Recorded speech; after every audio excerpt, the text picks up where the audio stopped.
Inspiration is so tricky to define. It can be something as small as a smile. Of the 13 inspirational women nominated this year, there are some who inspire us with their courage to overcome hardship and fight back. Some who found their gift, passion, and purpose in life, and who live every day reaching out to help others. And then there are some who gently sow peace, tranquility, and soul food to lift others up through things like music, healing, or who always show up with bright pink lipstick and a song.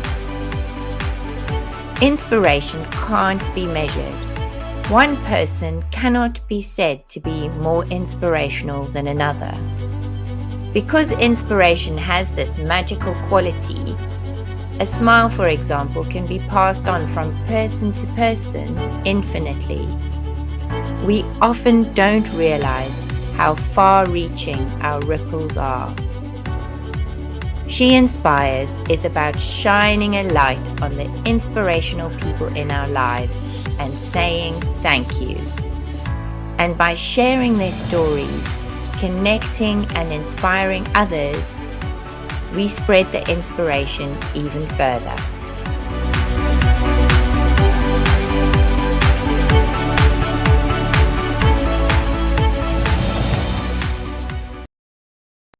Woohoo! And welcome to another live stream to introduce the She Inspires 2022 award winners. I'm here this afternoon with the lovely Laura Hussey, Hearts for Refugees, and also to the lady who nominated her, Emily Hawkins, the Outdoor Kitchen Collective. Welcome, ladies. Hi, Penny. Hi, thank you, Penny. And I'm so honored that you've actually agreed to do a live stream on a Saturday night.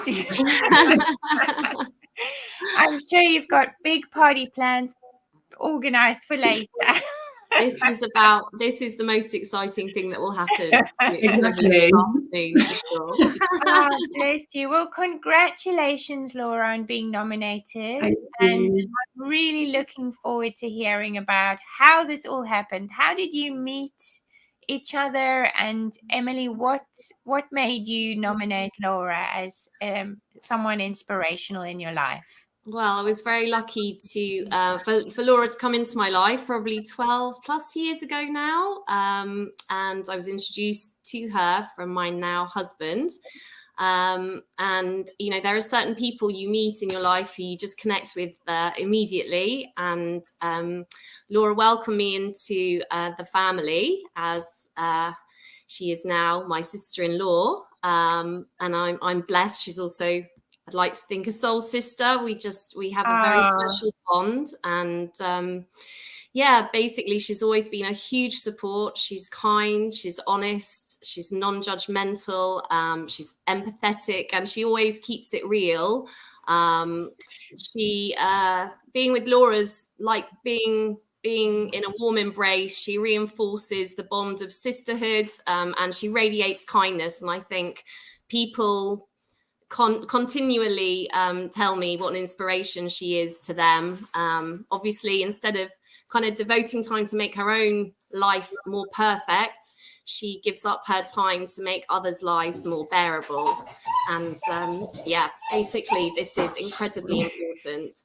It's inspiring and truly inspires others to do the same thing. I can see that your dog is also agreeing with what you're saying. I'm so sorry. Yes, I talked to people outside because we're doing this live now. So, yes, sorry. My husband came home from work and obviously didn't realise. I apologise. It's absolutely fine. No problem. She's a very excitable puppy. She's, Laura knows very well. I'll obviously let Laura tell you all about her incredible work for Hearts for Refugees, but that's ultimately the reasons that I nominated her is because she's just incredible. All of her free time is devoted to volunteering, whether that's collecting tents from festivals in order to provide emergency homes for people that don't have one. She's, protesting for those without a voice. She kind of really inspires the next generation through, her teaching work, and certainly her own children have really developed her empathetic nature. They are also doing similar kinds of things. They're very kind, and my own children have been deeply inspired by the work that she does. And they've written about it at school. And I just feel that it's that ripple effect. It doesn't go unnoticed, all of the work that she does, all of the time that she spends trying to help others. And she just radiates that kind of positivity, and yes, inspires the next generation to do the same as her. Wow. What beautiful words. I don't I'm just tearful and goosebumps all over. Yeah, I want you to be my friend too. Oh, I can't tell you how incredible she is, and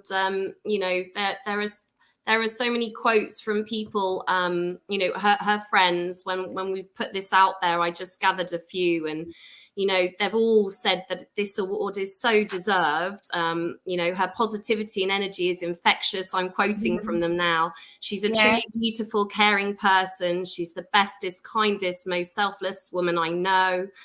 There are so many.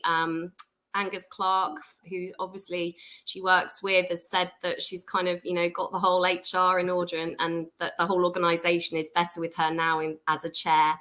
Yeah, I think, she's done incredible work there. And, I'm trying to kind of keep up with it. I have, young children, but I see all the kind of the work. I don't see all of it, but I see what she does online. I'm able to kind of try and keep in touch with it. And, as soon as I have a little free time, then I hope to join in and do a little of what she does.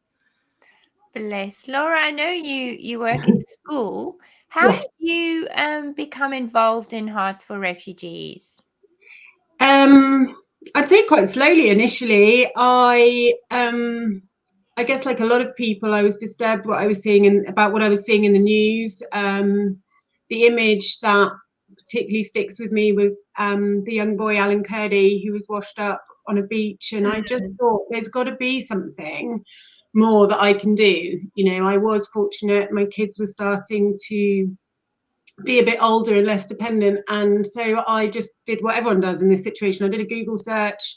Hearts for Refugees came up, and they were asking for volunteers to just go and help sort out some donations into boxes. So the first time I just turned up. We have a garage that we hire from the council, and where we keep all our whatever it is we're collecting at that moment. And I just spent a couple of hours putting sort of warm clothes in banana boxes, which incidentally are the best ones for transportation. They stack well. I never knew how excited I'd get about different banana box designs. If you're listening, I know that it's a thing very close to your heart as well. And then from there, just obviously slowly got more involved. I took part in our sort of biggest sort of event, I guess we do, which is going to the summer festivals. And we arrive once the festival's over, and we collect the pop-up tents that people leave at the festivals, which has like the dual benefit of providing shelter, but also preventing them all going to landfill. So our biggest event is Reading, but we also go to lots of them. So, I'd just say if anyone fancies doing that, it's fun, but also you're doing a good thing, and it's absolutely vital. So I did that, and then also went on a trip to Calais. We work with lots of the groups on the ground there. So we sort of, COVID's changed a lot, and Brexit's changed a lot in terms of how we operate, but we would do trips over to Calais, take a whole load of aid, but also work with Refugee Community Kitchen. And with the Woodyard, who provide hot meals every day to over 1,000 people in northern France. So and then just from there, I've just slowly got more and more involved, and then agreed to be a trustee. And then for the past year, I've been a chair. And I'm just really proud of our little charity, because we are very tiny.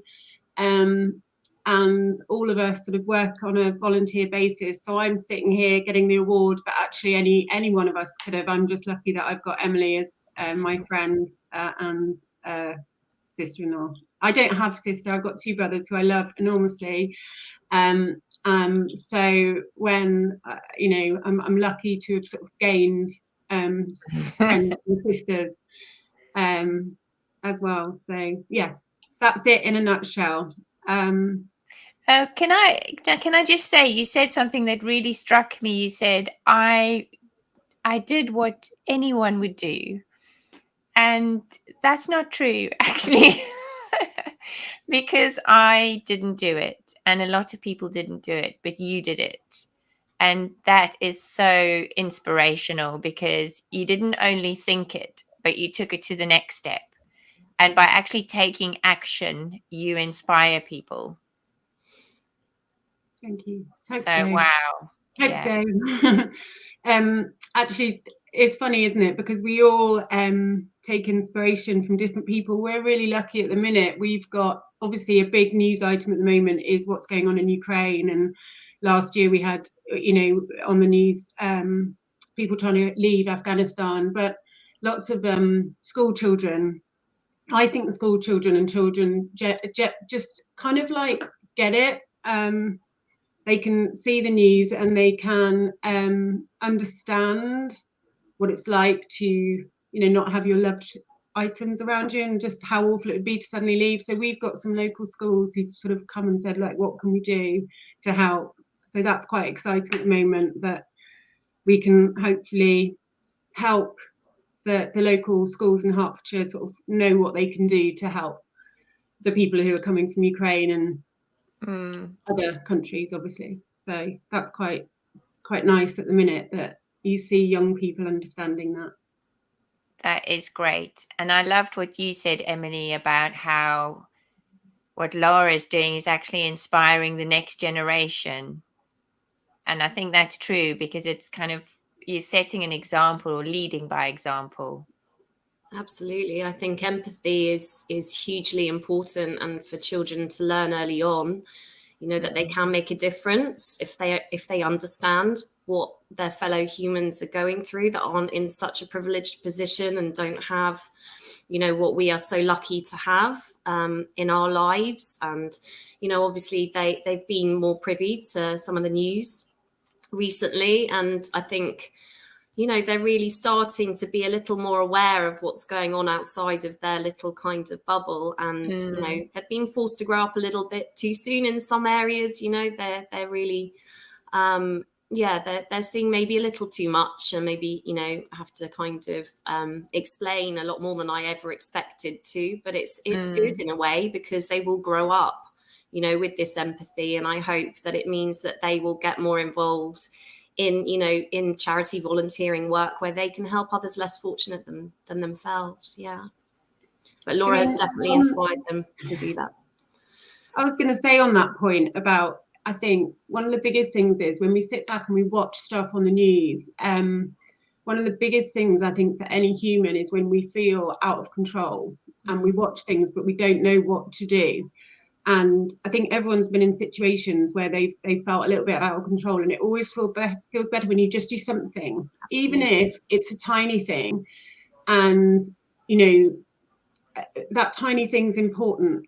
And so, as I said, we've had local schools come to us, and the event that we're running on March the 21st, or lots of schools are running, is called Reach Out for Refugees. But the good thing is it's kind of saying to the kids, look, we can't solve all the problems, we can't, but the fact that you want to do something, that's the most important thing, and whatever that might be, whether it's even just being kind to the next person, because you have no idea what they might have gone through, or whether it is being able to organize an event and raise money. But we always feel just a bit better if we can just do a tiny thing, so I think that I really love what you're saying, because sometimes you're so right, because sometimes I'll see, the war or an earthquake or a hurricane or something, and you kind of feel so insulated and so happy in the world around you that you think, oh, I must do something, but how can I actually do something? And then you put your head down. Well, I do put my head down and carry on with my life. And I think that's a great thing. You've inspired me, Laura. I'm going to take this away from our chat today.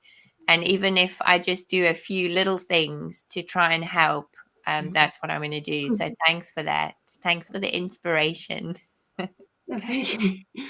I don't feel very inspiring every day, so it's been touching. I've been really touched that Emily thought of me. So, well, all the comments around, the video that we posted on your page, on my page, it just shows how many people, how many people's lives you have touched and how many people you have inspired. And, I just wanted you to know that, I'm sure, people tell you, I hope they do, because, you do deserve it. And I know you're very humble and you don't, necessarily want the recognition, but I think, that's all part of it, is that ripple effect. And, doing this hopefully will inspire others, like Penny said, to do a little bit, and that will help in the big picture.